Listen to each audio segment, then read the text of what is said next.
is pretty much the home screen of the application. Very easy to use. So as you can see here, home screen, as I said before, there's a lot of sports scores you can check on this application here. You can go back from 30 days. You can tap on the calendar option here to check on whichever day you want to check on. As you can see here, you can go way back into 2025, 2024, way back. And you do have the option at the top here to either you want to check on soccer, tennis, cricket, any one of these sport activities you can check on. So that's pretty much it for that there. And as well, you can see all the different leagues that we offer as well. And as you can see at the top here, you have the favorite section. So if you want to add a player as a favorite to get more news and updates on that player, you can do that as well.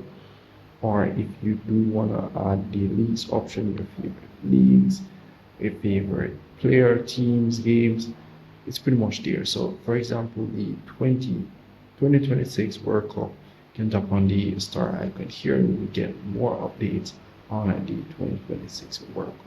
So as you can see here, the upcoming matches, you have Friday match, you have Saturday match, you can see all the table, how the table looks for that as well. You can see the draw and so forth, pretty much everything as it relates to that. And as well, you have the news section, we can get updates as it relates to the football world, or whichever world you do want to get updates on. You can tap on the option at the top here. Let's say tennis, you can get updates on tennis, and as well other leagues as well. You do have the social option here where you pretty much can see posts from other people. Let's say post about events as it relates to tennis. So yeah. And as well, you have the play option here. You can play a little few quizzes, nothing much for that.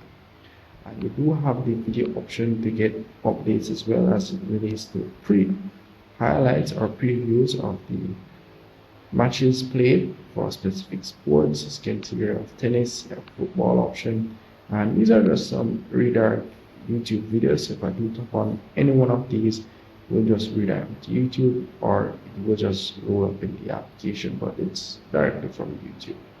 So that's really pretty much it for that. You do have the live option as well. If any live matches is going on, will be shown in this section here.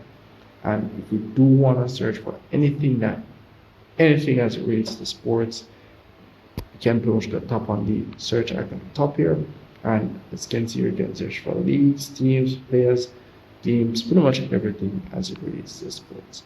So that's pretty much it for the application. As you can see here, very easy to use, nothing hard for you to not understand. And if I miss anything at all, just let me know in the comment section. See if we can help you out. See you in the next one.